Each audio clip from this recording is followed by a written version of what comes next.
Vamos a esperar unos 5 minutos más e iniciamos.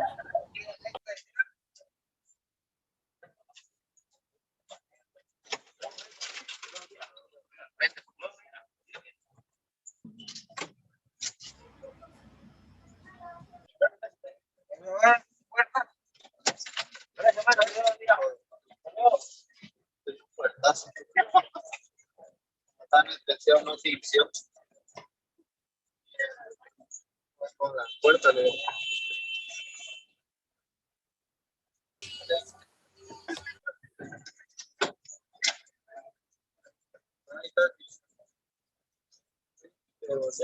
te paso.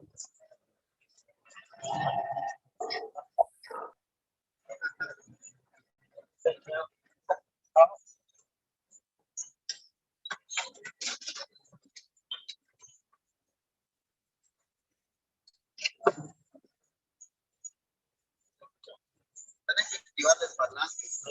Por eso no está grabando nada.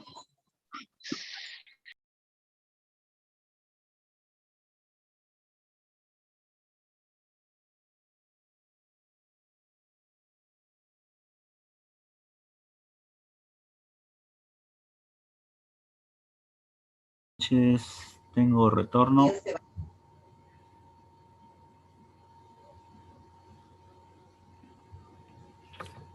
Buenas noches, ¿me escuchan? Tengo retorno. Buenas noches, doctor, sí se escucha. Bien, gracias. Buenas noches. Buenas noches, doctor. ¿Cómo están? Buenas noches. Un gusto volver a estar con ustedes. Buenas noches, doctor. Varios años igual con algunos estudiantes. Bien. Y también con nuevos estudiantes que no estuvieron en nuestro paralelo. Tengo entendido de que no han avanzado contenidos durante esta gestión académica en la asignatura Salud Pública 2. Cabe destacar de que esta asignatura se caracteriza principalmente por el manejo epidemiológico y el abordaje epidemiológico que tiene en cuanto a sus contenidos mínimos. Si bien nosotros al inicio de la asignatura Salud Pública 1 pudimos dar una introducción más que todo básica en relación a lo que se trata del estudio de la epidemiología. Sin embargo, ustedes sabrán de que el estudio de la epidemiología tiene un abordaje mucho más amplio y de que existen un conjunto de herramientas epidemiológicas necesarias para poder comprender el comportamiento actual de diversas patologías. En ese entendido, tenemos que comprender de que existen diversos elementos que pueden afectar o pueden estar entorpeciendo la evolución de un sistema sanitario como tal. Y pues en ese contexto cabe destacar de que la epidemiología tiene muchos usos y muchos aspectos que deben conocer, más allá de los que ya conocimos. Si bien revisando las listas de estudiantes, le voy a recomendar de que en las clases virtuales que vayamos a tener, todos los estudiantes estén identificados con su nombre en la cuenta de Zoom a la cual accedido, con el objeto de poder llevar un control de la asistencia también, ya que la jefatura de estudios nos hace control de asistencia en cuanto a las clases virtuales igual. Entonces, en ese contexto, pues les pido de que se puedan poner sus nombres, sus respectivos perfiles que tienen en la plataforma virtual. Como íbamos mencionando, los avances en epidemiología que tuvimos durante la primera gestión se enfocaban más que todo a una definición básica de epidemiología y también a lo que ha sido los tipos y usos de la epidemiología que se le han dado, como la epidemiología descriptiva, como la vigilancia epidemiológica, la investigación epidemiológica, donde incursionamos en ciertos campos también, como los usos de la vigilancia epidemiológica, el Centro Nacional de Enlace, que es en nuestro país, el Reglamento Sanitario Internacional, que es el enfoque que tenemos hacia el exterior en cuanto a vigilancia, así como también las patologías de importancia epidemiológica en la región, las que están sujetas a vigilancia epidemiológica en nuestro país, así como también elementos de lo que es causalidad, historia natural de la enfermedad, lo que es la tríada epidemiológica, lo que es la cadena epidemiológica, los eslabones de la cadena epidemiológica y terminologías básicas referentes a epidemiología, sobre todo conceptos de epidemia, pandemia, endemia, brote, entre otros aspectos que solamente fueron una unidad, y lógicamente también tocamos algunas patologías de importancia epidemiológica que se tiene en nuestra región, bueno, al menos en la región oriental de este país y de Sudamérica, ¿no? Patologías como las enfermedades respiratorias de origen viral, así como también las arbovirosis y otras patologías virales epidémicas. Entonces, teniendo en cuenta esa situación, cabe destacar de que existe un plan académico que menciona contenidos mínimos, y también existe un plan de estudios que menciona otra serie de contenidos de los cuales se van a abordar también a lo largo de esta gestión. No sabemos si es que en el transcurso de la gestión tal vez les vuelvan a cambiar de docente. Al menos nosotros estamos con la predisposición de poder culminar la gestión con la asignatura. No hay ningún inconveniente de nuestra parte. No obstante, va a depender también de las autoridades académicas el que puedan conseguir o no otro docente también para esta asignatura.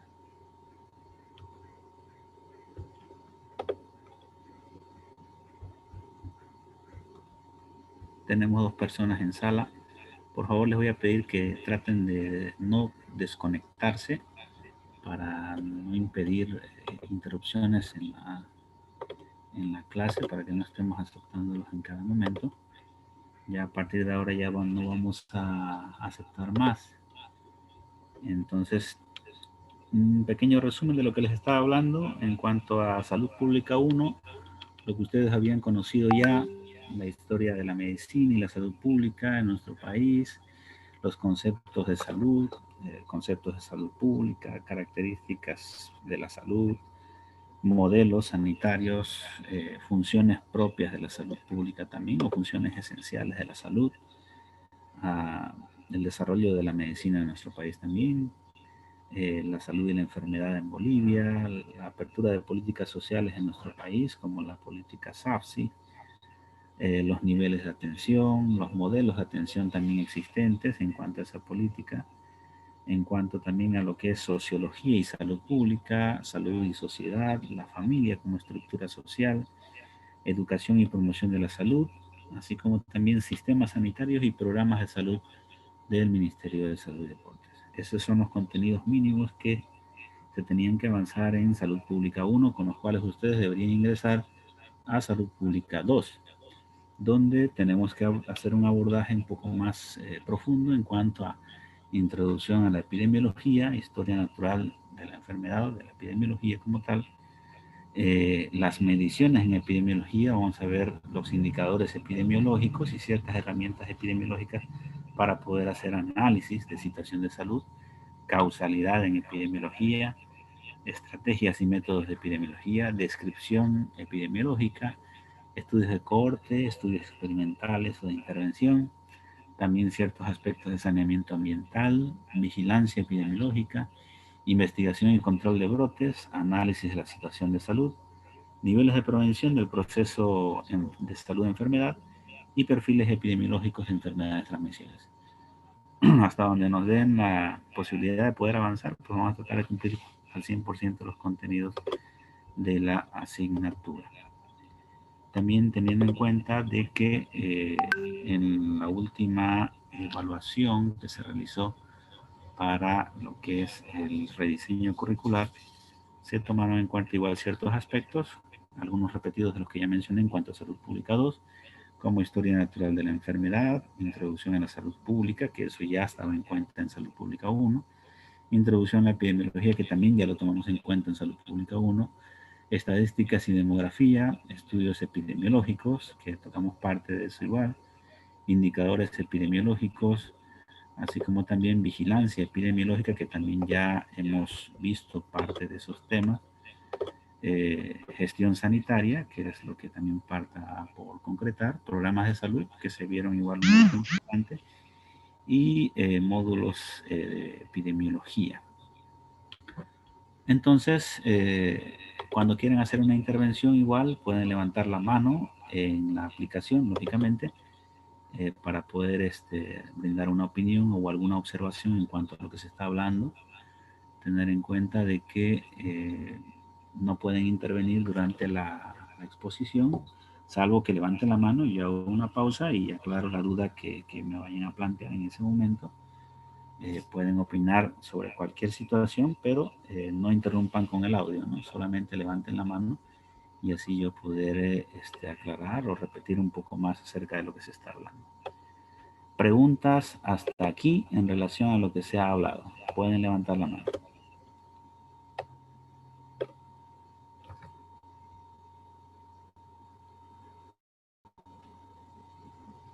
¿Nadie tiene dudas?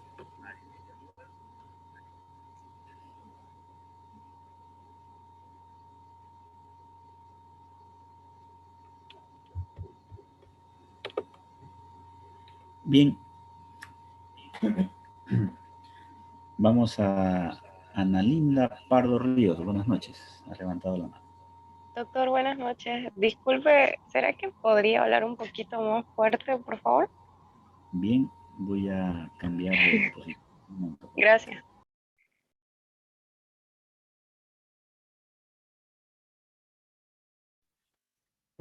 ¿Ahora me escucha mejor? Sí, doctor, está bien ahora.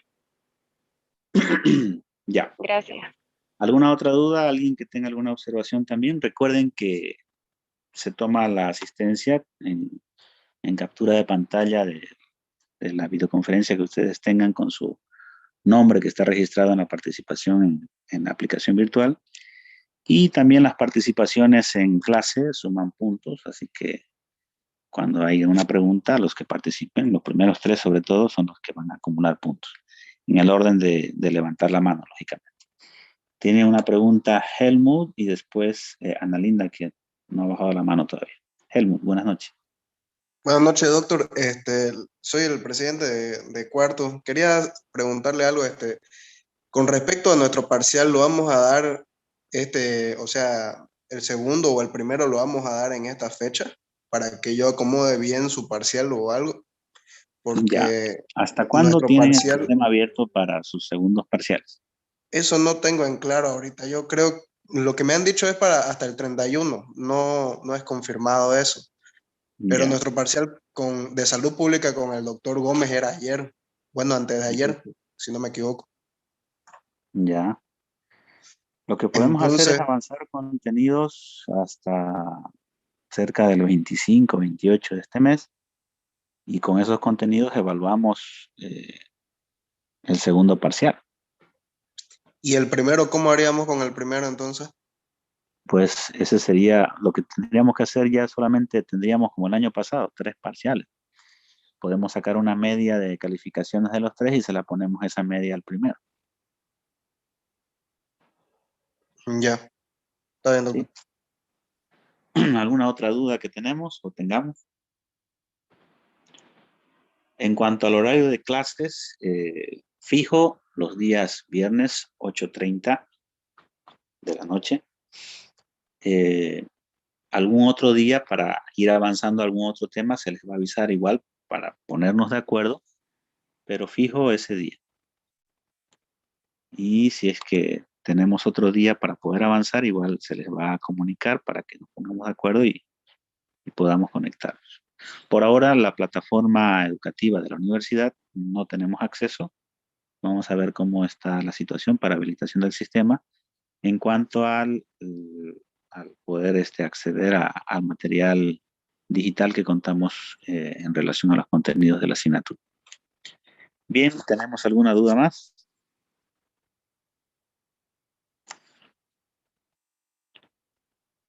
Ok, vamos a iniciar entonces. Como ustedes sabrán, ya les he dado un contexto en cuanto a Salud Pública 2, cuál es el enfoque que tiene la asignatura, y parte, lógicamente, desde los contenidos que se han avanzado en Salud Pública 1. No sé si es que los estudiantes de Salud Pública 1 que estuvieron en el paralelo A avanzaron los contenidos que mencioné durante la introducción.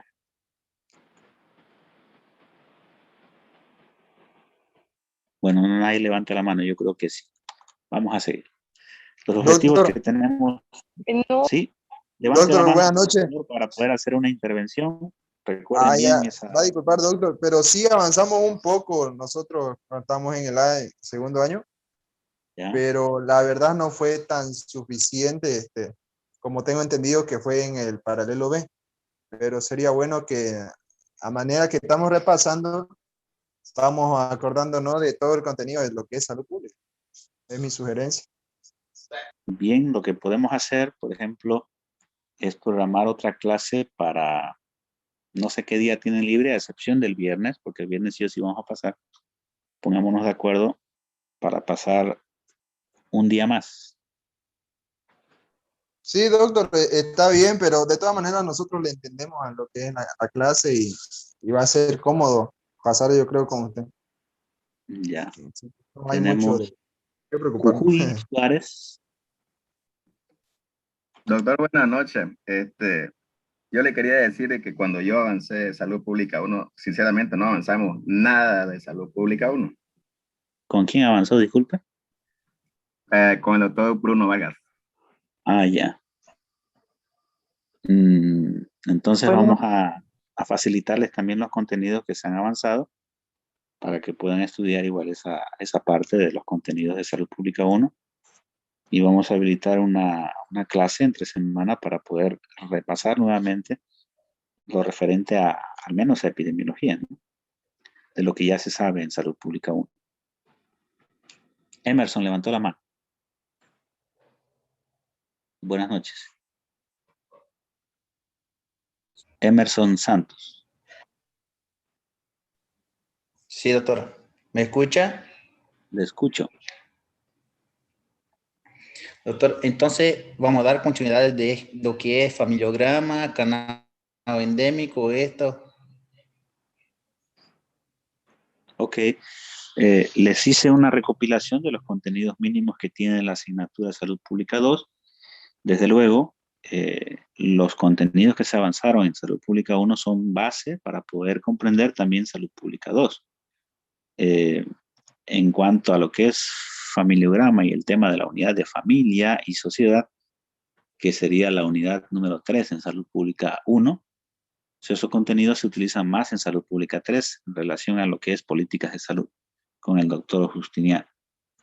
Pero más se van a enfocar, sobre todo en Salud Pública 3, en cuanto a la administración sanitaria, elaboración del programa analítico anual o plan operativo anual, que es el POA, y también algunas políticas de salud como la SARSI, que se vuelve a repetir en Salud Pública 3.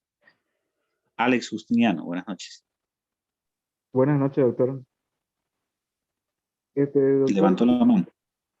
quisiera pedirle si es que no nos podría enviar algún documento, algo para leer sobre Salud Pública 1, así como dijo mi anterior compañero, no aprendimos casi nada de Salud Pública con el doctor Bruno. Ya. Y si no fuera molesto eso, un pequeño documento o un PDF que tenga para... Entrecortó su la materia. Sí, que no se entendía. Bien, les voy a facilitar igual las clases para que puedan tenerlas. Y en cuanto tengamos la plataforma, también les voy a subir todas las clases que se avanzaron en Salud Pública 1 para que puedan repasar. Doctor, otra cosita, muchas veces la plataforma de la universidad falla y no todos los compañeros pueden ingresar. Como no va a estar subiendo. Puta, me cago. Mierda. Activen sus micrófonos los que no están hablando. Luis Ángel. Siga, Alex, por favor. Y No sé si usted podría mandarnos así en diapositiva o PDF por medio de WhatsApp o por Telegram, que es la que estamos ocupando más, para que Ya, se invite sobre salud pública uno y los temas, si es que nos los podría enviar también de salud pública 2, las diapositivas que vamos a avanzar. sí, lo que estemos avanzando se lo vamos a ir enviando progresivamente. En cuanto a salud pública uno, igual en el grupo les voy a ir facilitando en cuanto tenga los contenidos a mano para podérselos dar. No obstante, les recomiendo de que todos estén programados en la asignatura, lo que las están cursando, porque en base a eso se va a hacer la programación en el sistema, que todavía no está habilitado, por cierto. Muchas gracias, doctor. Bien. ¿Alguna otra duda que tengamos? Vamos a iniciar entonces. Como habíamos mencionado, el contexto en relación a lo que es salud pública 2 se basa mucho más en epidemiología y análisis de la situación de salud. Pero, ¿qué es epidemiología? Ya sabemos de que esta palabra tiene su cierto origen griego, epi y demos y logos, que significaba el estudio de la población, ¿no? Sobre la población. Entonces, en base a esa situación, había muchas teorías a partir incluso del diccionario de epidemiología, diccionario internacional de epidemiología existente, así como definiciones de la Organización Panamericana de la Salud. Pero antes de todo esto, nosotros tenemos que conocer cuál es el objeto de la presente clase e incluso de la presente asignatura como clase inicial. En el caso de la asignatura, pues y particularmente de la clase, el objeto como tal es poder comprender, y sobre todo en caso de esta unidad, conseguir que el estudiante que se forme como profesional de la salud vaya a adquirir ciertas competencias. Una de ellas es explicar los principios del proceso causal de las enfermedades. Recuerden que todas las enfermedades tienen un origen, entonces existe un proceso que lleva a ese origen de cada patología. Y hay que poner una especial atención a ciertos factores ambientales que son modificables, incluso los comportamientos determinados por el ambiente. ¿Qué quiere decir esto? Que, como habíamos visto en Salud Pública 1, todas las patologías se producen por la intervención de ciertas determinantes de la salud, que son los factores ambientales modificables y no modificables. En este caso, los modificables, los estilos de vida, por ejemplo, y también algunos aspectos del medio ambiente y o servicios de salud. Además, otro de las competencias que se quiere lograr es que se impulse el uso de la epidemiología en la prevención de la enfermedad y la promoción de la salud. Sabemos de que tenemos un enfoque de formación académica que está basado en la asistencia al paciente, diagnóstico, tratamiento. Entonces tenemos un modelo asistencial. Nos están formando para atender pacientes, pero tenemos también que comprender de que la medicina no solamente se tiene que basar en dos principios de diagnóstico y tratamiento, sino también tiene que tener principios de prevención, porque no conviene tener un conjunto de casos que sigan apareciendo y no evitemos que aparezcan más. Entonces hay que prevenir, y sobre todo en sistemas de salud como el de países latinoamericanos, tal es el caso de Brasil y Bolivia, que tienen sistemas únicos de salud donde es el Estado el que paga los servicios de salud generalmente, en la mayoría de los casos. Y pues en este caso el sistema está orientado a disminuir los problemas sanitarios, dado de que tenemos, por ejemplo, un problema de diabetes mellitus que es muy fácil de corregir. Factores que llevan a diabetes mellitus, sedentarismo, obesidad, algunos aspectos genéticos, malos hábitos alimenticios. Esos hábitos son corregibles y gratuitos. Y en ese entendido, pues tenemos que entender de que nosotros prevenimos esos aspectos, vamos a evitar de que en el futuro tengamos a pacientes con casos de diabetes mellitus. También hay que comprender los aspectos en los cuales tenemos señalado el poder tener complicaciones la diabetes. Ya aquí incluye un precio un poco más caro para el sistema de salud, que abastece un estado, por ejemplo, en el cual pues le es más barato al Estado el poder evitar tener pacientes diabéticos a través de acciones de promoción que desarrolle el sistema de salud con el equipo de salud, que el tratar una enfermedad como tal como diabetes, cubriendo un tratamiento específico, cubriendo las atenciones médicas y ciertas complicaciones. Y mucho más barato todavía le sale al sistema de salud el evitar tener pacientes con complicaciones por diabetes como la insuficiencia renal crónica, que conlleva al paciente a depender ya de una máquina, en este caso hacer hemodiálisis por una falla renal. Entonces, una sesión de hemodiálisis, como habíamos escuchado en muchas ocasiones, puede llegar a costar alrededor de unos $200 a $300 la sesión, y un paciente promedio con insuficiencia renal crónica requiere de alrededor de 2 sesiones por semana para poder subsistir. Entonces, estamos hablando de cerca de $800, un poco más todavía, al mes, que se necesita para poder vivir ese paciente. Y eso se lo carga al sistema de salud. Entonces, ¿qué le conviene a un sistema de salud? Y no solamente a un sistema de salud, sino también a la persona. ¿Quién quiere estar enfermo? Nadie quiere tener una enfermedad, nadie quiere padecer de una patología, ni aunque sea la más sencilla, ni aunque sea una gripe como tal, ni aunque sea un virus Epstein-Barr, que es la enfermedad del beso. Entonces, en ese entendido, nosotros tenemos que impulsar el uso de la epidemiología en la prevención, el evitar que aparezca la enfermedad y el promocionar estilos de vida saludable que nos permitan poder controlar los problemas de salud. Además, desde luego, preparar a los estudiantes de medicina, logrando formar profesionales de salud para que los servicios médicos se ocupen de todos los aspectos de la salud de la población y los recursos de salud se utilicen de la mejor manera posible, así como promover la buena práctica clínica mediante la introducción y la aplicación de los conceptos de la epidemiología clínica.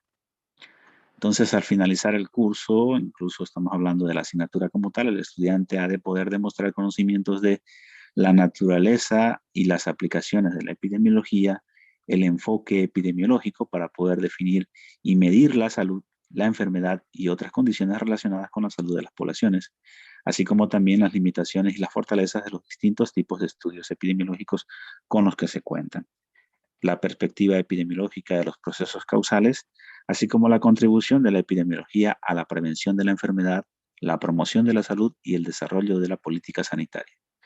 También la contribución de la epidemiología a la buena práctica clínica y el papel de la epidemiología en la evaluación de la eficacia del cuidado médico. Cabe destacar que existen además algunos aspectos donde el estudiante deberá ser capaz de describir causas comunes de muerte, enfermedad y discapacidad en su comunidad, en su localidad donde vive, y desarrollar líneas generales de una investigación apropiada para poder contestar a preguntas específicas referentes a las causas, como historia natural de la enfermedad, pronóstico de una patología y prevención de la enfermedad y evaluación de los tratamientos u otras intervenciones para prevenirla y para controlarla. Entonces, todos estos aspectos ustedes van a ser capaces de poder lograrlos con el conocimiento de la asignatura Salud Pública 2. Bien, cabe destacar de que existe ciertos aspectos. Uno de ellos, la función esencial que tiene la epidemiología como tal, es mejorar la salud de las poblaciones. Y pues esa es la noción, ¿no? Esa es la premisa que se tiene como rama de la medicina. Por ende, la epidemiología es la base y el fundamento de la salud pública. La salud pública, independientemente de corrientes existentes, se basa en políticas sanitarias que se proyectan a una población para mejorar el estado de salud. Pero ¿cómo se obtiene esa información? ¿Cómo se obtiene y cómo se hace la intervención en esa población dada? Es a través de la epidemiología. Pues por eso que la epidemiología es un fundamento esencial de la salud pública. Y además, como agencia de salud, la principal disciplina que se tiene a través de organismos internacionales como la Organización Panamericana de la Salud es la epidemiología, por ende. Entonces, la cual va a permitir poder medir, definir, comparar distintos problemas sanitarios y condiciones de salud además de la distribución geográfica en un contexto poblacional distinto, espacial, temporal, entre otros aspectos que van a caracterizar un proceso de salud de enfermedad que ocurre en una determinada región. Entonces, por ende, la epidemiología nos va a dotar de distintos instrumentos, desde los canales endémicos, corredores endémicos también, o curvas epidemiológicas, cuadros estadísticos, que van a ser fundamentales para el contacto con las comunidades, para comprender el proceso de salud de enfermedad que está ocurriendo allí y para la observación de los proyectos en el mismo campo de acción. Entonces, ¿qué va a ser la epidemiología para nosotros? Hay varios aspectos que podemos analizar a partir de esta pregunta, ¿no? Pues la epidemiología siempre hay que abordarla desde un punto de vista macro, porque lo que trata de buscar es hacer intervención en un área definida, en una población, y pues estudiar los problemas sanitarios que ocurren allí, así como las determinantes y soluciones a esos problemas sanitarios y las acciones que se presentan. No solamente enfermedades, sino eventos en salud. Entonces, la epidemiología es una de las ciencias en las que se basa y se fundamenta la salud pública, que eso ya lo mencionamos, y también la epidemiología ha contribuido sustancialmente a poder mejorar la salud de las poblaciones. Por ende, es que a menudo hay una demora frustrante entre la adquisición del conocimiento epidemiológico y su aplicación concreta en la política sanitaria. Y esta demora, pues, generalmente obedece a problemas que existen en cuanto a la aplicación de distintas herramientas epidemiológicas como la vigilancia sanitaria o la vigilancia epidemiológica. Por eso es que es clave de que cuando se implanta un sistema de vigilancia, este sea fidedigno, este sea continuo y sea también veraz para poder reflejar la situación que está ocurriendo en una determinada región. Porque a través de la vigilancia epidemiológica nosotros podemos conocer cómo se comporta un problema de salud en una determinada localidad.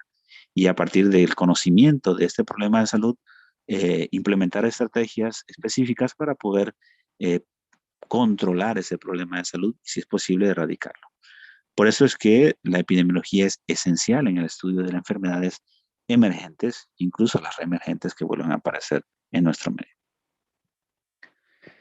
Para hacer un poco de conocimiento en cuanto al contexto histórico, hay que ver orígenes de cómo se ha ido usando la epidemiología, desde luego, indistintamente de conocer de que existía esta rama de la medicina, ¿no? La epidemiología como tal, su origen lo tiene a partir de más de 2000 años, estamos hablando de 2 milenios, en cuanto a uno de los filósofos importantes de la época, Hipócrates, que define de que los factores ambientales van a influir en que aparezcan enfermedades. Y esto pues lo vimos ya nosotros evidenciado desde hace mucho tiempo, desde la propuesta que ha tenido Lalonde. Lalonde ha sido uno de los precursores en cuanto a lo que son políticas sanitarias. Fue ministro de Salud en Canadá en la década de los 40 y 50 aproximadamente, y propuso lo que es, a través de un estudio, un modelo importante de las determinantes de la salud. Esta situación pues llevó a que el sistema sanitario pueda introducir esta concepción y estos conceptos relacionados a determinantes que van a influir en el estado de salud de las poblaciones, como lo que es la biología humana, como lo que es los servicios de salud, como es el medio ambiente, así como también lo es los estilos de vida. Entonces, todos estos 4 grupos importantes que acabo de mencionar son determinantes de la salud que influyen en el proceso salud-enfermedad de una población. Entonces, desde esos tiempos, Hipócrates identificó de que sí existían factores ambientales que influyen en la aparición de enfermedades. Sin embargo, desde luego, hasta el siglo más o menos XIX, no empezó a ser efectivamente frecuente, ya que se cuantificaría la distribución de la enfermedad en grupos determinados de población.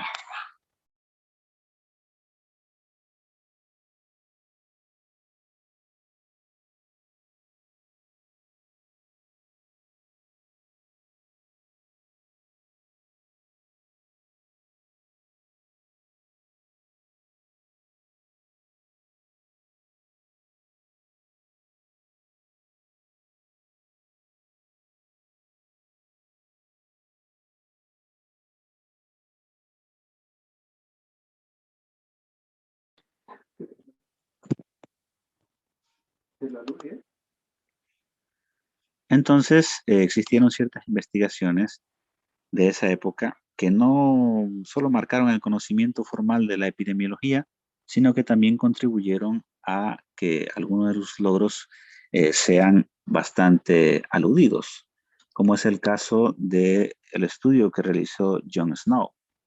En otra clase vamos a ver un video relacionado al estudio de John Snow, quien descubrió que el riesgo de cólera en Londres, una de las ciudades capitales de Inglaterra, se relacionaba, entre otras cosas, con el consumo de agua suministrada por una determinada empresa.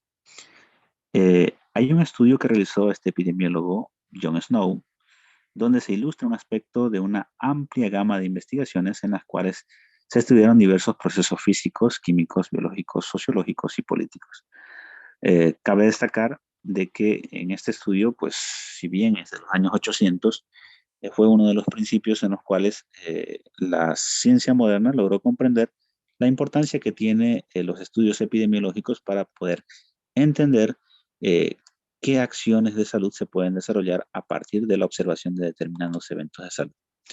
En este caso, John Snow averiguó el domicilio de cada persona que había fallecido de cólera en Londres entre el año 1848 y 1949 y entre los años 1853 y 1854. Y observó una asociación aparente entre el origen del agua para poder beber las muertes y las muertes que éstas tenían en esta región. Comparando las muertes por cólera en los distritos con una distinta compañía que abastecía de agua, demostró que tanto el total de muertes como la tasa de mortalidad era mucho mayor entre los que sostenían o los que consumían agua de la compañía Southwark. Y pues a partir de esta observación, Snow elaboró su teoría sobre la transmisión de las enfermedades infecciosas. Y es por eso que surgió allí lo que es la teoría de que el cólera se transmitía por agua contaminada. Más antes nadie sabía cómo se transmitía esta enfermedad. Y después allí que se pudo impulsar mejoras en las vías o las redes de abastecimiento de agua, mucho antes de que se descubra incluso el organismo responsable del cólera, que es el Vibrio cholerae. En el cuadro pueden observar las muertes por cólera en los distintos distritos de Londres, servidos por dos tipos de compañías distintas de abastecimiento de agua, 8 de julio del 26 de agosto al 26 de agosto de 1854. Vemos las compañías suministradoras, la Southwark y la Lambert, cantidad de población en ese año a la cual administraba y número de muertes por cólera que tenían. Entonces, la tasa de mortalidad por cólera por cada 1.000 habitantes era mucho mayor en pacientes, en personas, usuarios de la empresa Southwark. Entonces, ya aquí puedes inferir de que el agua de estas suministrada por esta empresa, pues es la que está contaminada. Entonces, las investigaciones de influencia directa y de largo alcance sobre la política sanitaria y la gestión pública. Esta labor de Snow pues, demostró de que las medidas de salud pública, como las mejoras del abastecimiento de agua y las obras de alcantarillado sanitario, son las que han tenido efectos enormes sobre la salud de las poblaciones, sobre todo en enfermedades gastroenterológicas. En muchos casos, desde 1850, los estudios epidemiológicos han ido mostrando también cuáles eran las medidas necesarias a adoptar a partir de esto. No obstante, los brotes de cólera, desde luego, han seguido siendo frecuentes en las poblaciones, más que todo pobres, donde se carece de una red de abastecimiento de agua adecuada, que no tenga fuentes de contaminación, especialmente en países en vías de desarrollo. Angola, por ejemplo, 17 muertes en el año 2006. Sudán, asimismo, reportó 3.856 casos y 516 muertes por cólera también en ese mismo año. En el cuadro que pueden observar a su derecha de la pantalla, ven un diagrama de cómo se evidenció el estudio de John Snow, en el caso de Inglaterra, en Londres, sobre el suministro de agua que se tenía de las empresas que abastecían esta ciudad.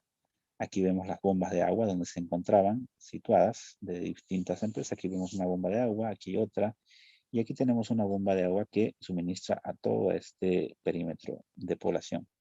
Tenemos otra bomba de agua, aquí tenemos otra bomba de agua, entonces aquí tenemos otra más.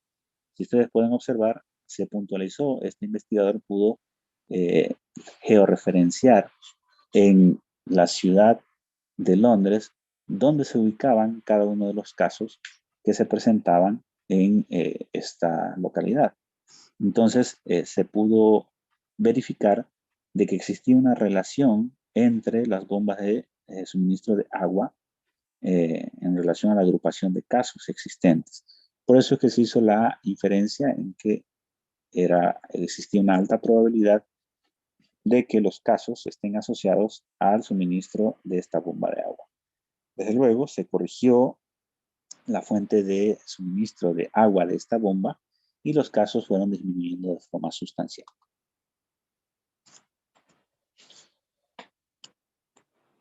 Teniendo en cuenta esos antecedentes, ya a finales del siglo XIX y comienzos del siglo XX se empezó a utilizar cada vez más lo que es el enfoque epidemiológico de comparación de tasas de enfermedad en sus grupos de población. La principal aplicación fue en las enfermedades contagiosas, que es incluso hasta donde actualmente se puede hablar. Se demostró también de que este método es una poderosa herramienta para poder revelar asociaciones entre circunstancias o agentes ambientales y enfermedades específicas.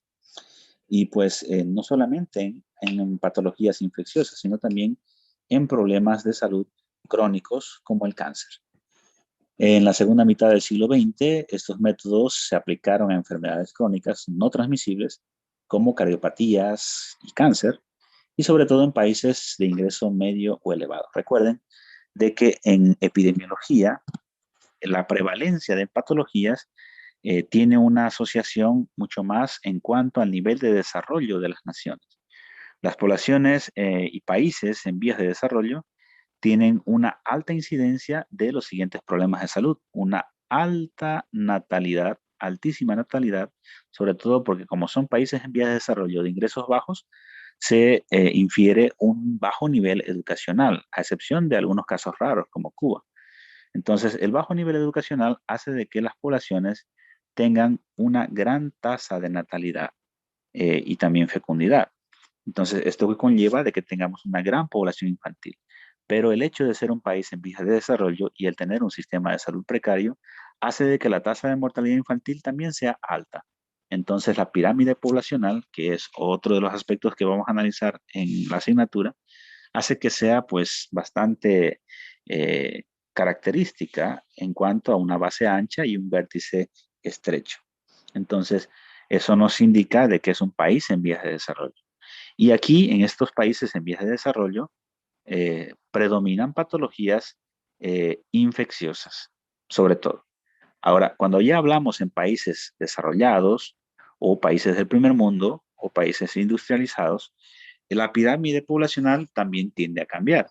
Ya no hay un gran número de natalidad infantil, no hay un gran número de infantes, la pirámide poblacional no es tan ancha en las bases, sino que estos países, al ser países desarrollados, se infiere también de que gran parte de la población tenga un nivel socioeconómico y educacional elevado. Y desde luego también el número de los integrantes de la familia tiende a disminuir. Los integrantes suelen ser menores a 3, 2, 1 o incluso en algunos casos ningún integrante en el grupo familiar. Entonces esto conlleva a que la pirámide poblacional que se tenga en estos países sea bastante estrecha en las bases y pues sea una pirámide más que todo pareja y se vaya ensanchando en los vértices con el aumento de la población adulta mayor o de la tercera edad. Entonces aquí hace que aparezcan otro grupo de enfermedades que no son las enfermedades infecciosas que predominan en países en vías de desarrollo, sino son enfermedades crónicas no transmisibles. Este grupo de patologías se suelen presentar mucho más en países desarrollados o en países industrializados, debido a que los sistemas de salud que tienen son un poco más avanzados y pues las personas ya han logrado sobrevivir a un conjunto de enfermedades infecciosas.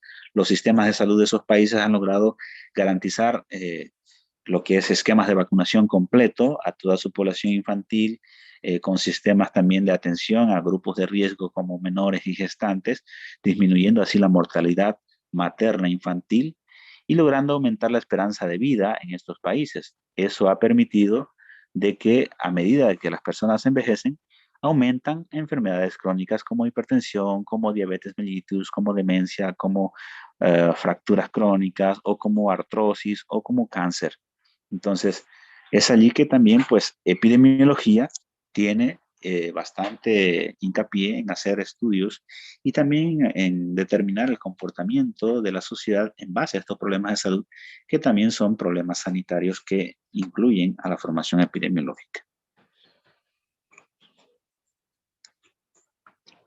Entonces, en ese entendido, pues cabe destacar que hay estudios que se han ido desarrollando en cuanto a epidemiología moderna, pues muchos de ellos estudios que son estudios a través de métodos cuantitativos donde permiten desarrollar y estudiar poblaciones humanas de forma en la cual se pueda hacer control a partir de medidas y programas que se implementan en cuanto a prevención y control de patologías.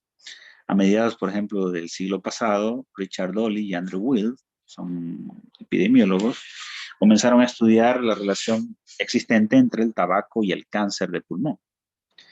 Y pues, como habíamos mencionado, no solamente estudiamos enfermedades infecciosas como el cólera, ya aquí también se hace un hincapié en cuanto a enfermedades crónicas, y sus estudios fueron precedidos por estudios experimentales, sobre todo de carcinogenicidad, del alquitrán, del humo del tabaco y por observaciones clínicas que sugerían una relación entre fumar y otros posibles factores causales del cáncer de pulmón. Mediante estudios prolongados de corte pudo determinarse la asociación existente entre fumar y el cáncer de pulmón. A su derecha pueden ver una figura donde está la tasa de mortalidad por cáncer de pulmón por cada 1.000 habitantes en médicos británicos en los años 1951 a 1961, una década, según consumo de cigarrillos. Por ejemplo, promedio de cigarrillos fumados al día.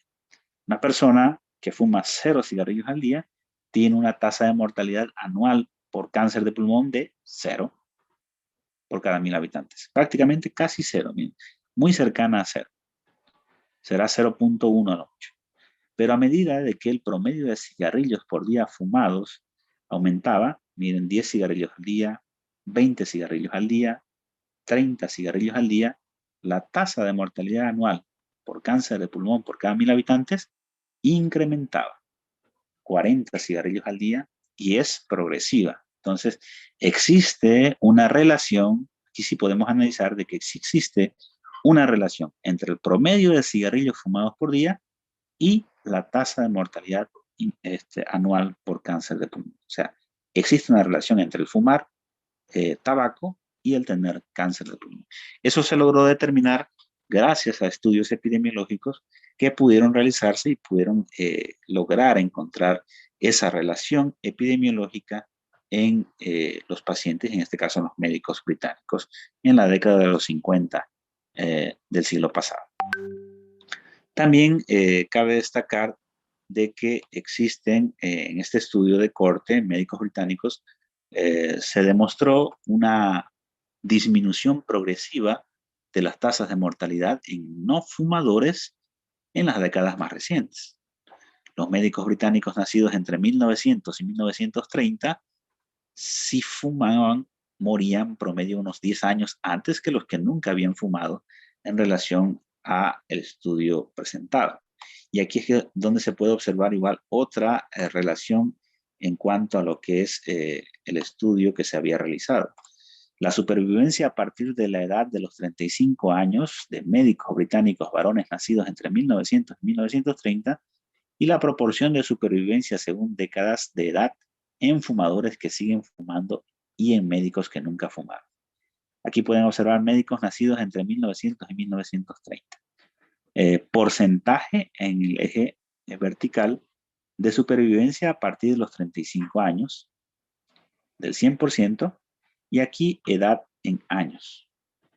Entonces, los fumadores de cigarrillo vivían hasta cierta edad en años. Fíjense bien la cantidad de años vida que fallecían estos pacientes.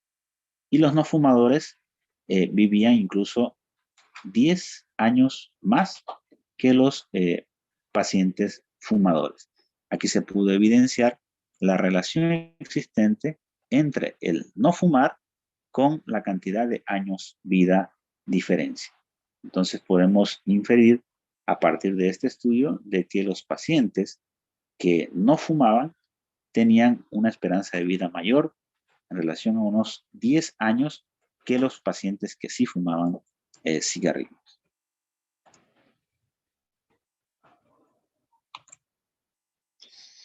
Entonces el efecto nocivo de fumar es ostensible, desde luego, pero en muchas enfermedades, pues diversos factores causales como tal, no solamente el tabaco, sino también algunos elementos que son bastante básicos, que pueden igual originar el cáncer de pulmón. Algunos son imprescindibles para la aparición de la enfermedad, pero sin embargo otros solo incrementan el riesgo de que ocurra o se desarrolle esta patología.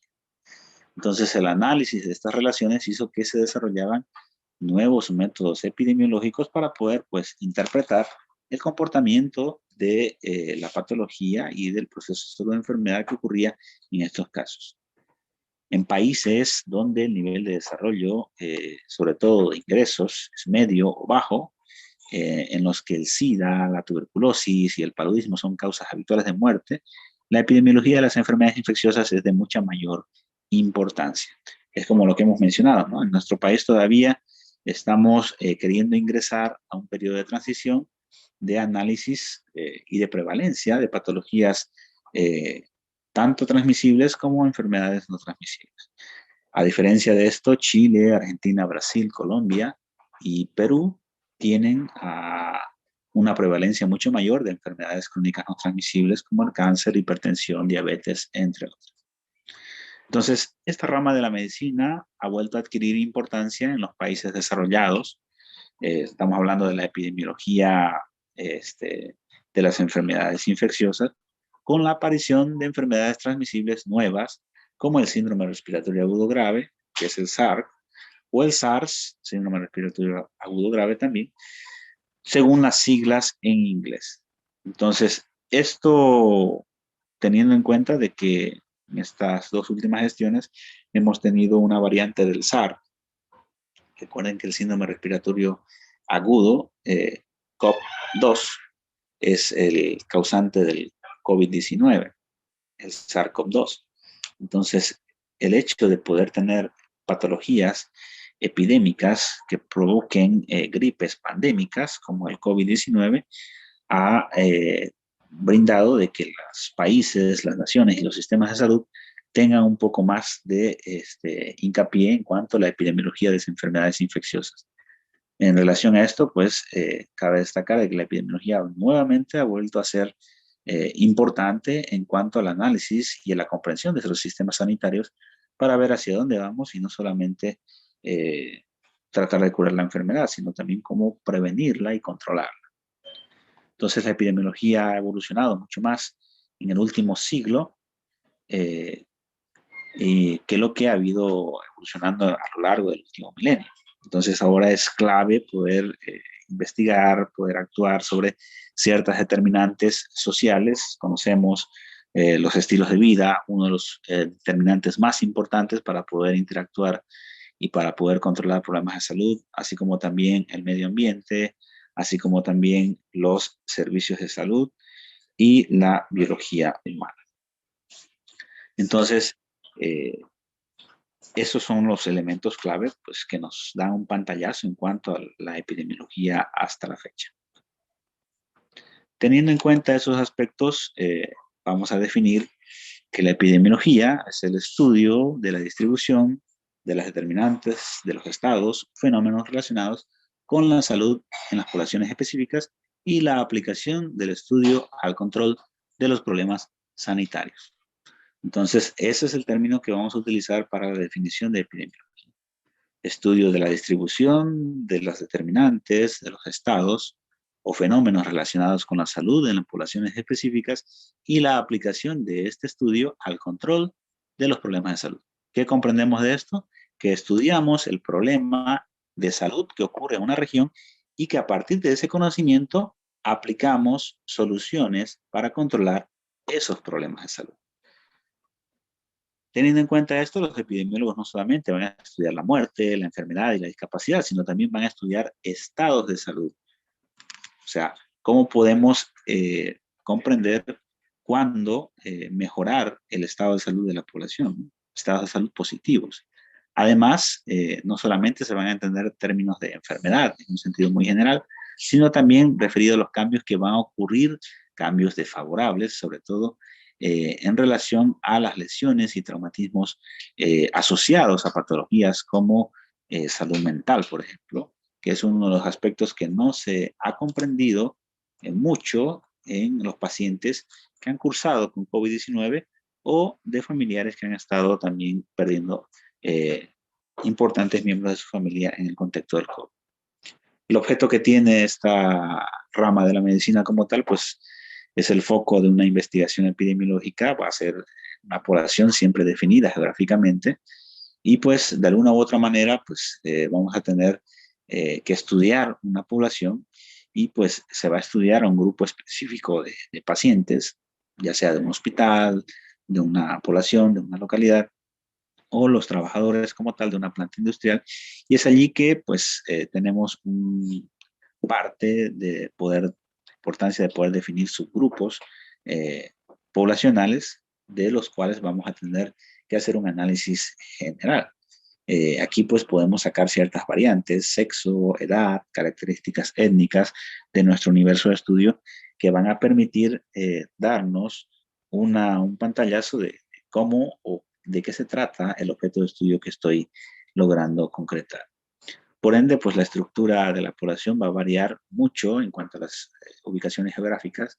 No es igual estar en esta región de nuestro país como en otro país o en otra región de otro país. Entonces, la variación poblacional es muy amplia, sobre todo en países con múltiples naciones, como el caso de Bolivia.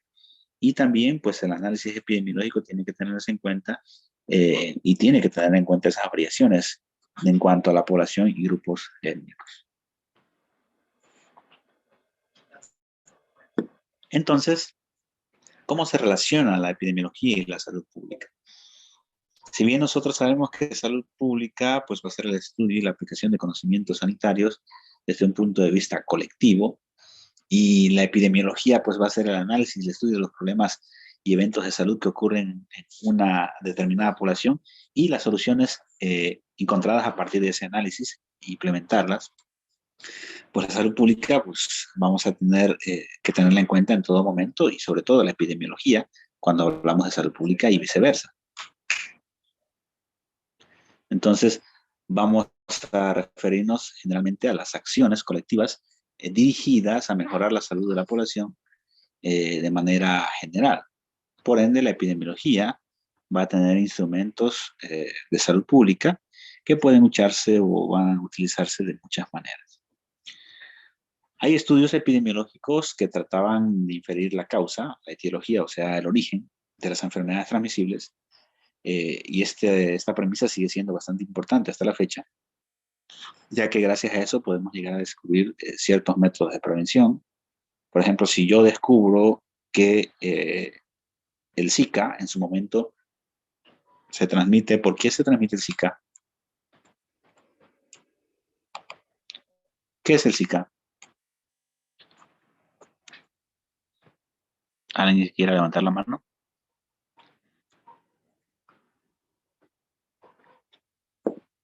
¿Qué es el Zika?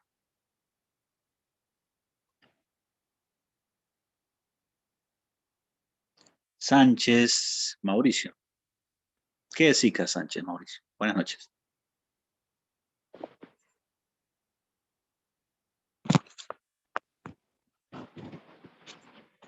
Le escucho, Mauricio. Buenas noches.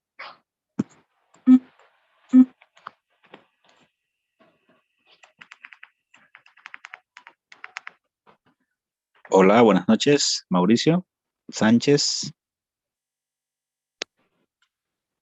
¿Me escucha? ¿Puedes escuchar? Buenas noches. Levantó la mano. La pregunta era Sí. ¿qué es? Es una enfermedad viral doctor, ocasionada por la picadura del mosquito Anófeles.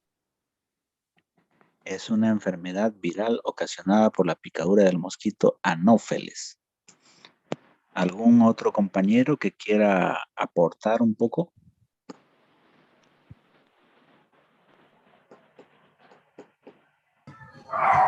Doctor, yo sabía que era del mosquito Aedes aegypti. Levante la mano, por favor.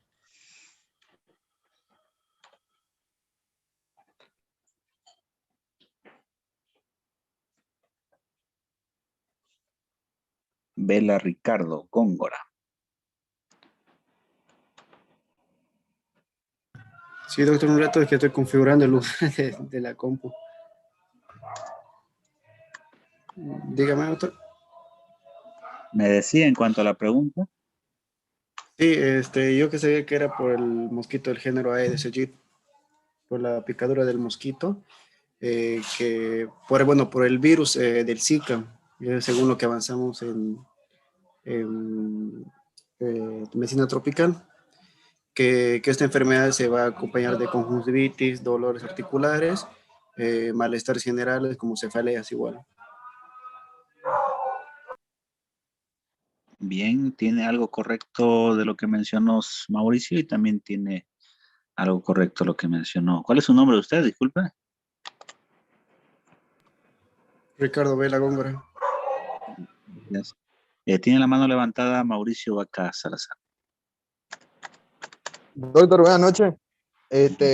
Quería aportar a lo que acaban de decir mis compañeros, que Zika. también, sí, el Zika se transmite por la sangre y algunos de los síntomas principales son el fiebre leve más que todo, erupción, dolores musculares también, e incluso puede haber exantema y sarpullido, doctor. Eso más que todo, la conjuntivitis igual es uno de los síntomas principales y que nos puede ayudar a diferenciar entre Zika, chikungunya y dengue. Gracias. Bien, entonces entre todos han construido algo del concepto de la enfermedad. Zika es una enfermedad viral, está bien hasta esa parte, lo que dijo Mauricio Sánchez Arriarán. No obstante, no se transmite a través del anófeles. Recuerden que el anófeles es un artrópodo, es un mosquito que transmite otra patología parasitaria como la malaria. Entonces, Zika virus es transmitida por Aedes aegypti. Hasta ahí bien lo que dijo Ricardo Vela. No obstante, es una enfermedad de origen viral causada por un arbovirus filogenéticamente muy similar al dengue, al virus del dengue, que produce una enfermedad exantemática principalmente. El motivo de consulta principal por el cual el paciente va al médico en cuanto al Zika es el rash maculopapular pruriginoso. Entonces el paciente indica, doctor, tengo alergia. Entonces, uno como médico, si es que no piensa de que el paciente pudo haber tenido fiebre o que viene de una región tropical donde hay una presencia de casos de Zika, pues no va a pensar en Zika. Entonces, clave eso. Entonces, si yo conozco y sé de que la enfermedad Zika se transmite de forma vectorial a través de la picadura de Aedes aegypti, ¿cómo prevengo Zika? Desde luego, ¿cómo prevengo Zika?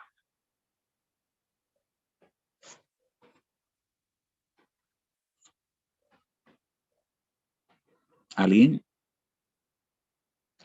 Alex Justiniano.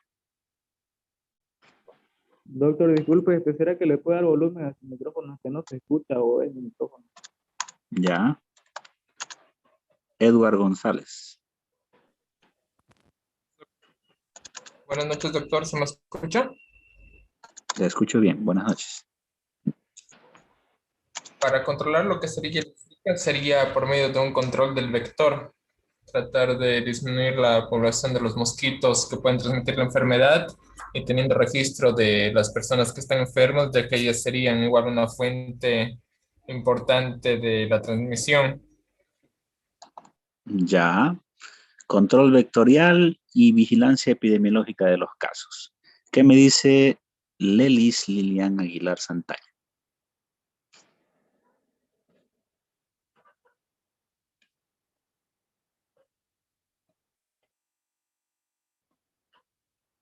Aguilar Santalla Lelis Lilian.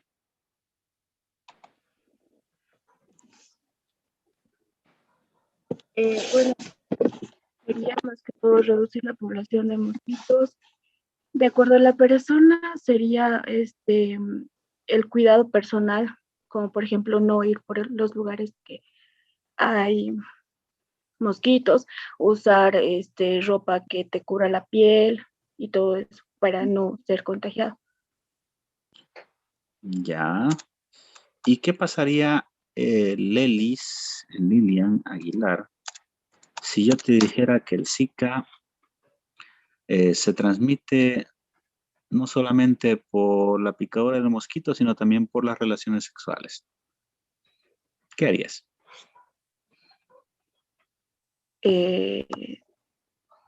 No, no, en realidad no es el Zika no se transmite por esa vía. Edward González. Sí, doctor, la misma pregunta. Sí, la misma pregunta. Sería incentivar a las zonas que conocemos, las zonas endémicas de la enfermedad, a que las personas que tengan el cuadro sospechoso se hagan la prueba, si es que hay una disponible, y también sería informar a la población. ¿Y qué harías si supieras que la enfermedad se transmite de forma sexual?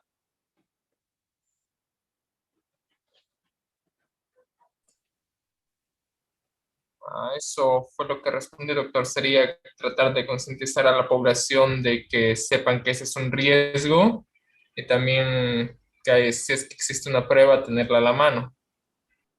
¿Y algo que harías?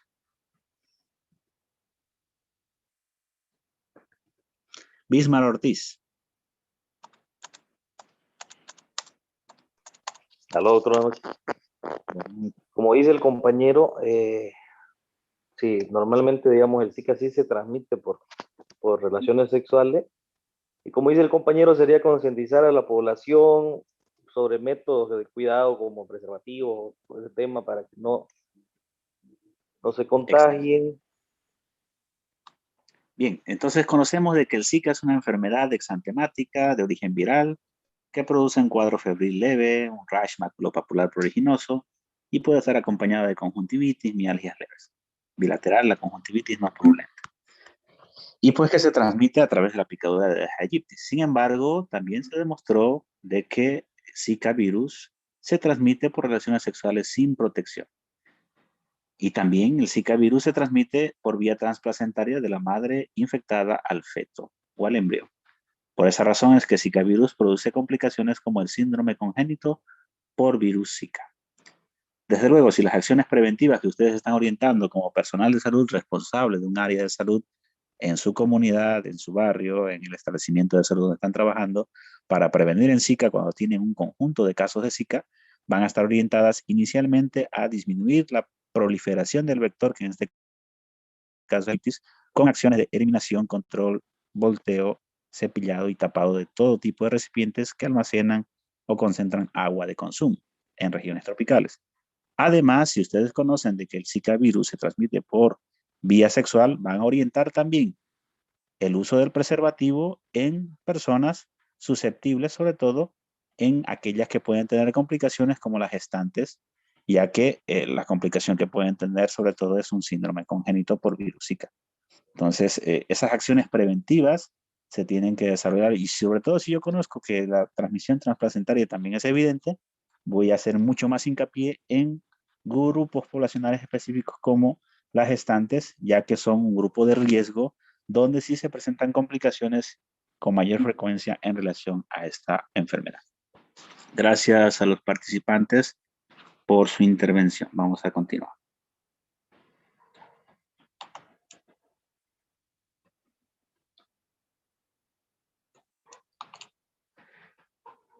Entonces, Sabemos que Aguilar Santalla Lelis Liam, desactive su micrófono, por favor. Entonces, en este contexto, la epidemiología es una ciencia médica de base, fundamental, y su objetivo pues, va a ser mejorar la salud de la población, especialmente de aquellos grupos poblacionales quienes están en peores condiciones sanitarias. Y es así que nosotros podemos identificar quiénes están en una situación de riesgo y quiénes o qué acciones deben desarrollarse para poder mejorar el estado de salud de estos grupos vulnerables. Hay unos aspectos igual que hay que comprender: la causación de enfermedad o la causalidad. Y es aquí pues que muchas patologías son causadas exclusivamente por factores genéticos, pero hay un grupo importante de enfermedades que van a depender de la interacción entre lo genético y lo ambiental. Siempre vamos a tener una predisposición genética para poder enfermar. Eso ha sido incluso una teoría que gracias a ella, pues, incluso se ha recibido un premio Nobel en medicina, ya que las patologías como el cáncer se pueden desarrollar en cualquier persona, no más que algunos tienen mayor o menor predisposición genética de padecerlo. Y no solamente se ha sido atribuida a las neoplasias, sino también a un conjunto de enfermedades en general. Por eso es que el componente ambiental juega un papel importante, o sea, el aspecto sociocultural donde se desarrolla el individuo tiene mucho que ver con el desarrollo de la patología. Ambos componentes, genético y ambiental, van a estar presentes, por ejemplo, en el caso de diabetes mellitus. Y pues teniendo esa premisa, el ambiente tiene que definirse en su sentido más amplio e incluir diversos factores que pueden atribuir el origen de ese aspecto ambiental para que pueda causarse la enfermedad, como un factor biológico, un factor químico, físico, psicológico, económico, cultural, que pueda afectar a la salud. Y es por eso que hablábamos en cuanto a salud familiar, comunitaria e intercultural, de que existían muchos principios que podían afectar al estado de salud de la población. Es el aspecto sociocultural, socioeconómico-cultural, que tenía mucho que ver con el origen de las enfermedades. Muchas patologías se suelen presentar mucho más en grupos poblacionales que tienen diversos aspectos que están dañados o están afectados en su entorno, y otros que no se presentan desde el punto de vista geográfico, desde el punto de vista cultural, educacional, nivel socioeconómico. Las patologías se presentan más o menos en un grupo que en otro. Entonces los comportamientos personales van a interactuar con toda esta gama de factores y la epidemiología se va a utilizar cada vez más para estudiar tanto las influencias como la intervención preventiva destinada a la promoción de la salud. Recuerden que las acciones y la información que se obtiene gracias a las investigaciones epidemiológicas se convierten en un conjunto de acciones sanitarias y políticas de salud que se tienen que implementar para poder mejorar el estado de salud de las poblaciones. Desde luego, esas acciones son de carácter preventivo y van a estar orientadas en acciones de promoción de la salud para evitar daño o efectos adversos a la integridad del individuo. Otro de los aspectos importantes también que vamos a desarrollar con mayor envergadura a lo largo de la asignatura es la historia natural de la enfermedad. Y esto pues se define como el curso de la patología en cuanto a un estado o no de salud. La epidemiología va a estudiar pues la evolución y el resultado final de las enfermedades en individuos y en grupos. Esto se denomina historia natural de la enfermedad. Desde el estado de buena salud que tenemos, los cambios subclínicos que van a ocurrir, la enfermedad como tal y el proceso a la muerte o a la recuperación. Es el desarrollo de una enfermedad, o sea, desde todo el proceso de la enfermedad, desde su inicio hasta su resolución, ya sea muerte o recuperación. Esa es la historia natural de la enfermedad, sin la intervención del hombre, en este caso el médico. Por eso es importante conocer cómo se desarrolla una enfermedad, cuál es el curso natural de la misma qué ocurre durante el desarrollo de la misma, cuáles son los cuadros clínicos que lo caracterizan, cuál es el pronóstico que tiene esa patología, qué puede producir y qué factores pueden contribuir a que el paciente se recupere.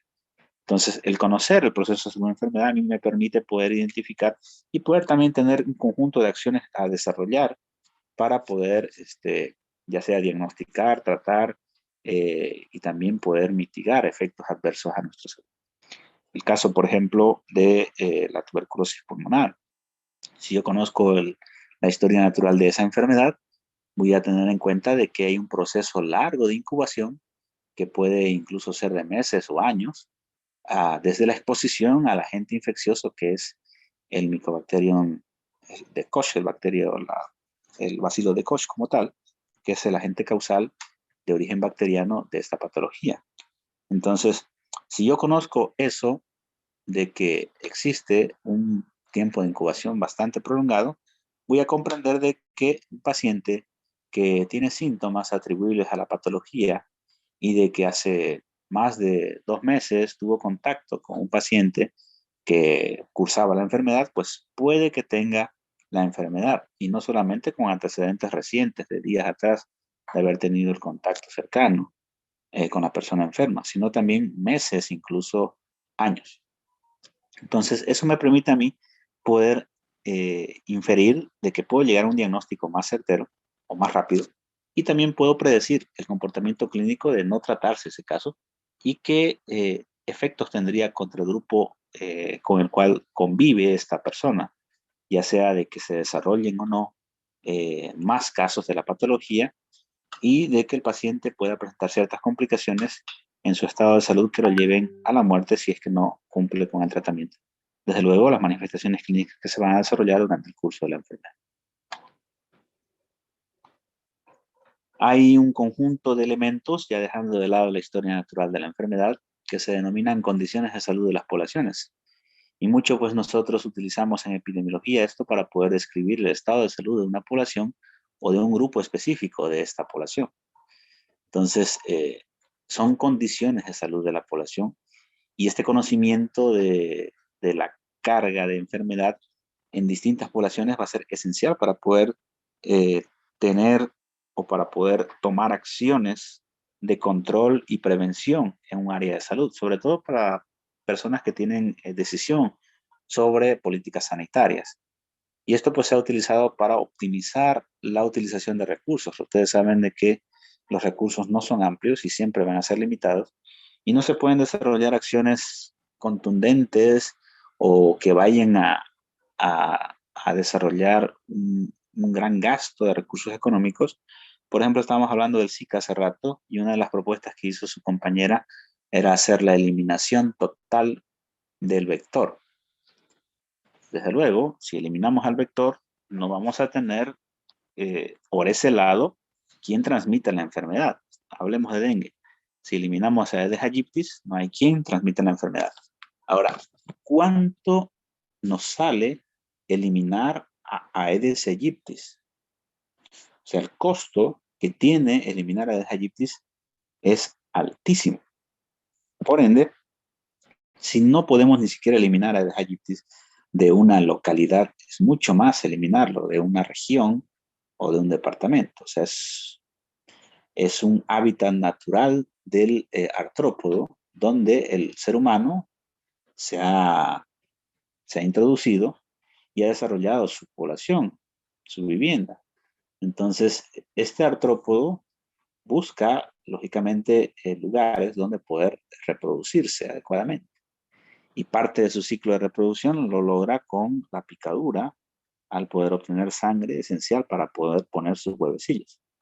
Entonces, si nosotros comprendemos de que las acciones que se desarrollan no se van a solucionar eliminando al vector por el costo que sale, porque no existe el presupuesto necesario para poder fumigar campo y ciudad, todo el departamento y todo el país, porque vamos a tener el ingreso por las fronteras nuevamente de más vector. O sea, es bien complejo, hasta imposible pensar el erradicar, pero sí se puede controlar.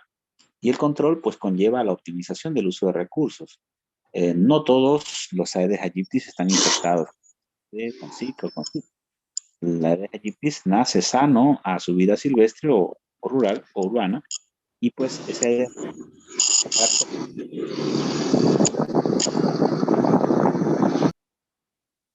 para poder producir la enfermedad en los susceptibles. También hay que evaluar la intervención que se desarrolla de forma específica. Hay un epidemiólogo, Archie Concharan, convenció a los epidemiólogos de que evaluaran la efectividad y la eficiencia de los servicios de salud. Y pues así los epidemiólogos estudian, por ejemplo, la duración adecuada de lo que es la estancia hospitalaria, qué tiempo debe estar un paciente internado en el cual más o menos no sufre el riesgo de una infección nosocomial, o para evitar sus complicaciones en su estado de salud. Así también en cuadros clínicos específicos, cuánto es el tiempo adecuado. El valor del tratamiento de la hipertensión, la eficiencia de las obras de ingeniería sanitaria para contrarrestar lo que es enfermedades diarreicas, o el efecto de la salud pública que va a tener la reducción en cuanto a los aditivos de plomo en la gasolina. Entonces, ya hablando de epidemiología en la parte final, teniendo en cuenta ciertos aspectos, pues hay muchos logros que se han concretado gracias a la epidemiología. Uno de ellos es la erradicación mundial de la viruela, uno de los hitos importantes en cuanto a salud pública, y esto ha contribuido en gran medida a que la salud y el bienestar de millones de personas, sobre todo en muchos países pobres, pueda ser mejor. La viruela como tal ilustra tanto logros como frustraciones, sobre todo de la salud pública moderna. Ya a finales del siglo XVIII se evidenció de que el contagio humano de la vacuna confería una protección contra la viruela, pero pasaron 200 años hasta que estos beneficios de ese descubrimiento sean aceptados y sean aplicados en todo el mundo.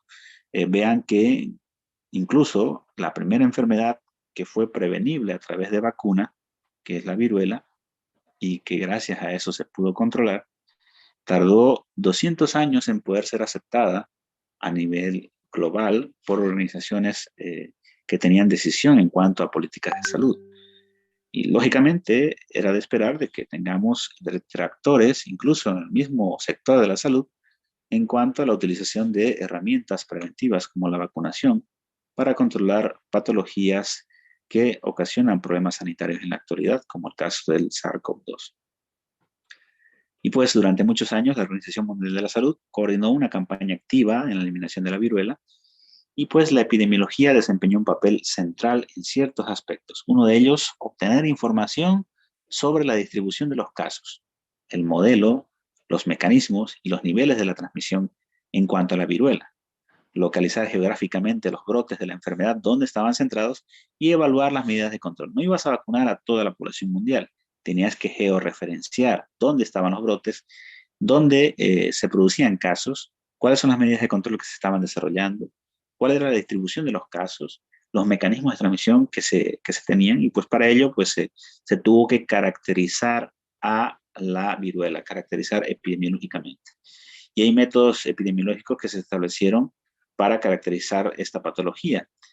No existe un reservorio animal, por ende, no hay portadores con enfermedad subclínica, o sea, todos son sintomáticos. Los pacientes que se recuperan son inmunes y no transmiten la infección.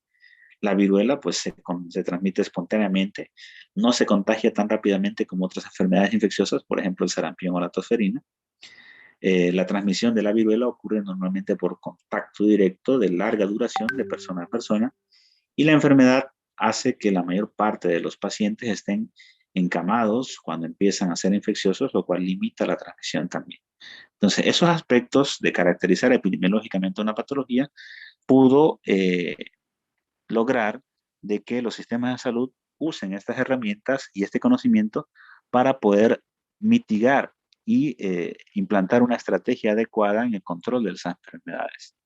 Entonces, eso es clave y son logros que ha tenido la epidemiología, así como también otros logros que se han desarrollado para el control de distintos problemas sanitarios, donde se han desarrollado políticas de salud para controlar, disminuir varios problemas de salud, como la intoxicación por metilmercurio, la fiebre reumática y cardiopatía reumática, las enfermedades por deficiencia de yodo, el tabaco, el asbesto y el cáncer de pulmón, las fracturas de cadera, el SIDA y el VIH y el síndrome respiratorio agudo grave, que actualmente sigue siendo un problema de salud a nivel global.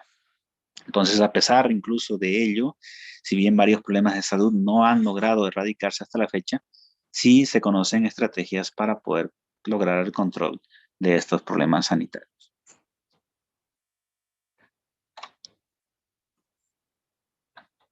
Preguntas hasta aquí.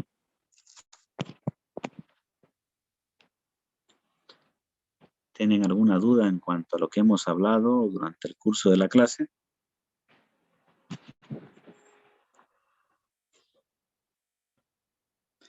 Bien, si no hay dudas, vamos a concluir entonces la clase con las siguientes premisas. La definición de epidemiología, desde luego, un aspecto fundamental que incluye el estudio de los problemas de salud que ocurren en una determinada población y la implementación de las estrategias obtenidas y la información lógicamente obtenidas a través de esa población. La importancia en el control de las enfermedades que se logró desde la historia, incluso desde mucho antes de saber el origen de problemas sanitarios, hasta el conocer ya la microbiología y el poder controlar no solamente problemas de salud infecciosos, sino también enfermedades crónicas que han surgido a lo largo de la historia de nuestro planeta. Los logros con los cuales pues, la epidemiología, a través de diversas herramientas epidemiológicas y métodos, ha logrado sostener para poder ser una base fundamental en cuanto a las políticas de salud pública y pues a través de la cual se desarrolla un conjunto de acciones como la vigilancia epidemiológica, como lo que son los estudios epidemiológicos, así como también las intervenciones de campo necesarias para poder controlar, erradicar o mitigar los problemas de salud que ocurren a nivel global. Bien, si quieren profundizar en cuanto al tema, pueden consultar la bibliografía adjunta, que también se los va a socializar en diversas plataformas. Si no tenemos preguntas hasta aquí, pueden activar sus cámaras para hacer la captura de pantalla para la asistencia que nos pide la Jefatura de Estudios a partir de este momento.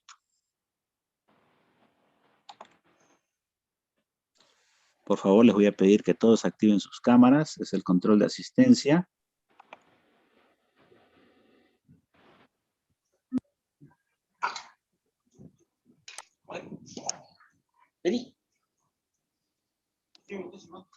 Recuerden que el que no tenga la cámara activada no va a tener asistencia y va a ser expulsado de la clase. Un poquito raro que tenga ido con... ¡Puede poner!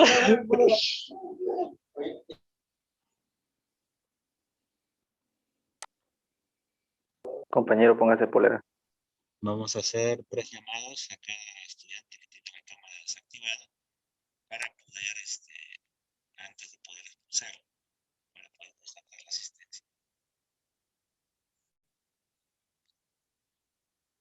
Calizaya Desire.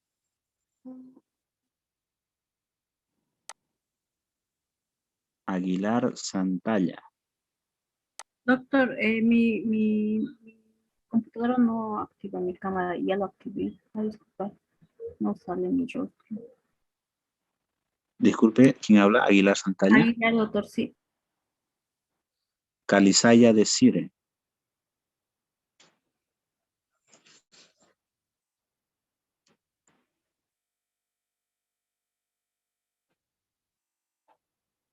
Segundo llamado para Calizaya Desire.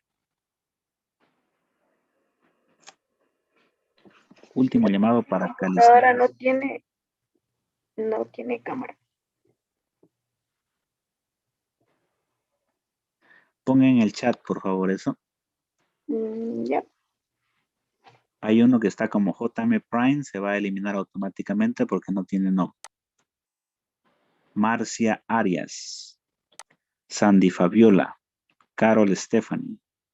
Justin Ayala. Gabriel Omar. Yorka Elisa. Noelia Chinchero. Por favor, activen sus cámaras.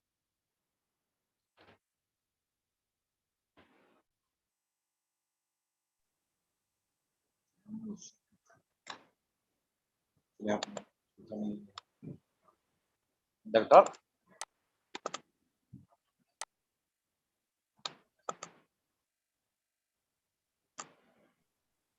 Doctor, doctor. ¿Qué van a decir? Vamos duro.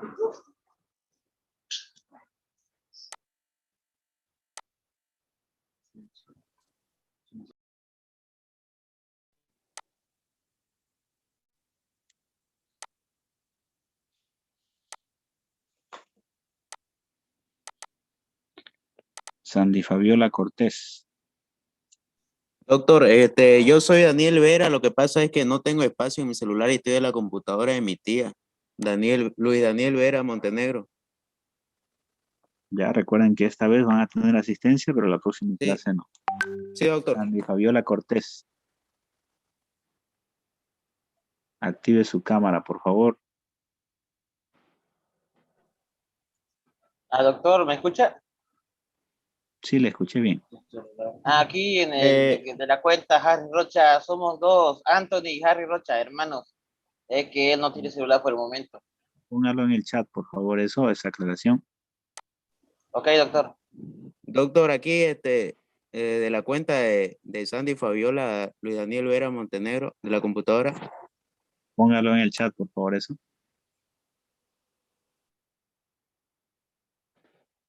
Aguilar Santalla.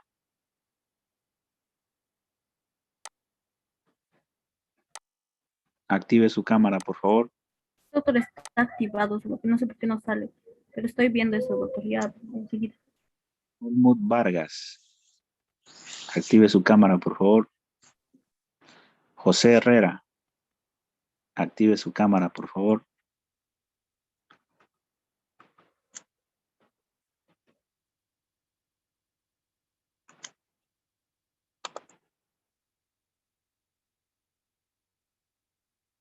Carol Stephanie.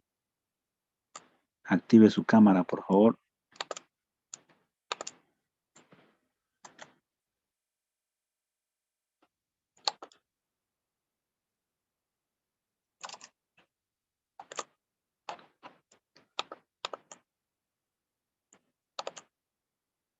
Segundo llamado para Carol Stephanie. Segundo llamado para Justin Ayala. Segundo llamado para Yorka Elisa. Activen su cámara, por favor. Montaño Belmont, Colque Miyazaki, Ana Karin Florence, Junia da Rosa, Annalise Saldaña. Doctor, Aguilar Santalla, ya logré activar mi cámara. Ya, gracias. Último llamado para Carol Stephanie, Justin Ayala, Yorka Elisa. Segundo llamado para Junia da Rocha, Colque Miyazaki, Ana Karin Flores, Montaño Belmont, Yadira Amblo, Marcia Arias, Annalise Aldaña.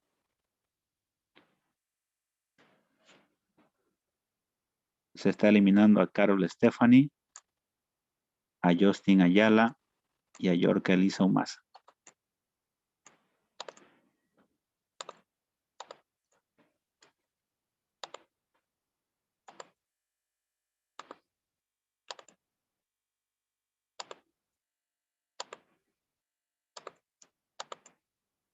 Último llamado para Montaña Belmont, Colque Miyazaki, Ana Karin Flores, Junia da Rocha. Segundo llamado para Marcia Arias, Yadira Amblo, Dorita Melgar, Diego Armando. Doctor, Yadira AMLO, no sé qué le pasa aquí a mi celular y no puedo activar la cámara. Ya la veo. No la desactive, por favor. Ya. Último llamado para Colque Miyazaki, Junia da Rocha, Montaña Belmont, Ana Karin Flores.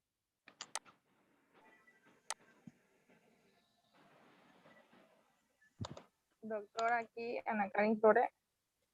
Ya, no apague su cámara, por favor.